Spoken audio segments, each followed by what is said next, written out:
ఇంకా కశ్మీర్ ఉగ్రవాదం ఇంకా పైకి రానాలి, ఇంకా వచ్చి తొలి దశల్లో 89లో స్టార్ట్ అయింది. ఇంకా 90స్కి దాదాపు ఎన్ని వేల మందిని చంపేశారు. కొన్ని లక్షల మంది కశ్మీరీ పండిట్స్ని వలసపోయేలా చేశారు. అంటే ఆ రోజు కనుక కశ్మీరీ పండిట్ల వలసను కనుక ఆపుండగలిగితే, అంటే ఎప్పుడు ఒక అలక్ష్యం, ఇది నా సమస్య కాదు, నా సమస్య కాదు వదిలేస్తే కశ్మీరీ పండిట్లు అక్కడే ఉంటారు, అక్కడే పుట్టారు, అక్కడే పెరిగారు. వేరే రాష్ట్రాల నుంచి కూడా రాలేదు, అందరూ అక్కడే పుట్టారు, అక్కడే పెరిగారు. లక్షలాది మంది కశ్మీరీ పండిట్స్ వలసలు వెళ్ళిపోయారు. నాకు పర్సనల్ ఎక్స్పీరియన్స్ ఏంటంటే 86, 89లో మేము షూటింగ్ల కోసం నేను కొంత ప్రొడక్షన్లో నేను పనిచేశాను.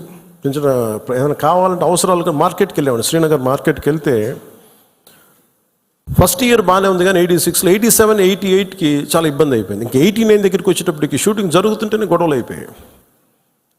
1-2 రోజులు త్వరగా ముగించుకొని వచ్చేస్తుంటే అప్పుడున్న కశ్మీరీ పండిట్ ఒక అతను చెప్పాడు, ఇంక మీరు రాలేరు ఇక్కడికి అన్నాడు. ఎందుకంటే మా మొహల్లాల్లో, మా ఏరియాల్లో చాలా ఇబ్బందులు అయిపోతున్నాయి, మాకు ఇబ్బంది వచ్చేసరికి మీరు రాలేరు కళ్యాణ్ మీరు అని చెప్పాడు.